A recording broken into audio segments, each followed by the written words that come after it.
Olá pessoal, sejam bem-vindos ao canal Dividendos. No episódio de hoje vamos falar sobre um dos instrumentos financeiros que, na minha opinião, é fundamental em qualquer carteira de investimento, o Plano Poupança Reforma. Como não podia deixar de ser, vamos igualmente ver o estado atual do portfólio, por isso não percam tudo já a seguir.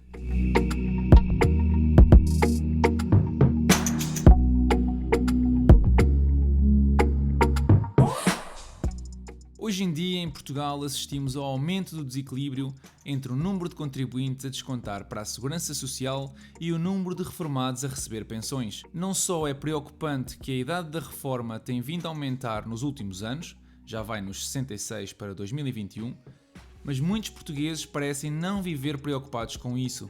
Segundo um artigo do Observador de há sensivelmente um ano, os portugueses apresentam uma baixa taxa de poupança e apenas 7% têm um plano poupança reforma.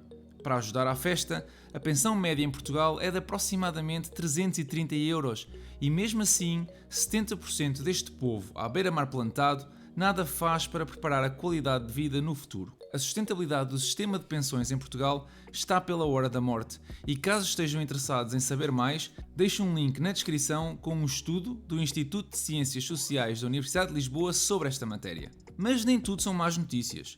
O Governo tem vindo a tomar medidas para garantir a sustentabilidade da Segurança Social. E que medidas são essas, perguntam vocês? Bem, algumas são baixar o valor das reformas e alargar a idade da reforma. Se ainda não estão convencidos de que devem planear desde já o vosso futuro, vejam bem os seguintes gráficos. O gráfico da esquerda mostra a distribuição da população portuguesa por género e idade em 2020. Podemos ver que quase 59% da população se encontra na idade considerada de atividade, assumindo que toda esta gente trabalha, o que não é verdade. A parte superior reflete os quase 23% da população que neste momento recebe uma pensão da Segurança Social. O gráfico da direita mostra a projeção da população para o ano 2055, dentro de 35 anos. O desnível entre a população na idade da reforma e população potencialmente ativa aumentou. A população potencialmente ativa, isto é, a descontar, é 49% e a população reformada será de 35%. Ao consultar o Instituto Nacional de Estatística, ficamos a saber que se pagaram em 2018 quase 3 milhões de pensões. E qual era a população ativa em 2018? 4 milhões e 900 mil. Isto gera naturalmente uma crescente incerteza sobre a existência de pensões no futuro, especialmente quando chegar a nossa idade da reforma. O PPR é então visto como uma solução complementar, por agora, à pensão da reforma, mas não só. Pode apresentar uma grande proteção face a situações imprevistas, podendo resgatar o dinheiro sem incorrer em penalizações. O PPR apresenta ainda benefícios tributários imediatos e no resgate. Vamos então ver o que são os PPRs. Um plano de poupança reforma é um produto financeiro que pode ser gerido por 3 categorias de empresas: seguradoras, sociedades gestoras de fundos de pensão, sociedades gestoras de fundos de investimento mobiliário. Para efeitos práticos, vamos considerar apenas as seguradoras e os fundos. Qual a diferença entre ambos, perguntam vocês? Em 2 palavras, risco e rentabilidade. Dentro destas 2 categorias temos planos de poupança reforma com capital garantido e sem garantia de capital. O PPR Capital Garantido, normalmente associado às seguradoras, oferece maior segurança ao investidor, garantindo 100% do capital investido e é ideal para investidores aversos ao risco. O PPR sem garantia de capital, normalmente associado aos fundos, oferece um potencial de rentabilidade superior, mas sem garantia de retorno. Os fundos podem, desde 2018, investir toda a sua carteira em ações. Podemos ver na seguinte imagem, retirada de um artigo da DECO Proteste, a ponderação de ações em diferentes fundos de investimento. Além de ações, outros produtos financeiros são normalmente parte integrante dos fundos, como são os depósitos a prazo, obrigações, derivados, etc. A carteira pode ainda sofrer variações de acordo com as decisões da equipa de gestão do fundo. No caso das seguradoras, apresentam PPRs mais de capital garantido, como podemos ver na seguinte imagem, não se expondo tanto à volatilidade do mercado de ações. No que respeita às comissões, que são comuns em ambos casos, os planos de poupança-reforma têm normalmente associadas vários tipos de comissões. A comissão de subscrição, comissão de transferência, comissão de reembolso ou ainda comissão de gestão do fundo. A comissão de subscrição é o que se paga para subscrever o PPR e inclusivamente quando se efetuam reforços. Comissão de transferência apenas aplica para casos específicos, como vamos ver mais para a frente. A comissão de reembolso é o que o fundo ou a seguradora cobra no caso de proceder ao levantamento, seja ele parcial ou total. Por fim, a comissão de gestão é a comissão diluída anualmente da rentabilidade do PPR. Por exemplo, se o PPR que escolheres tiver uma rentabilidade de 9% e a comissão de gestão do fundo for de 1%, a sua valorização será de 8% sobre o montante investido. No que toca aos benefícios fiscais, existem 2 benefícios fiscais associados a este produto financeiro.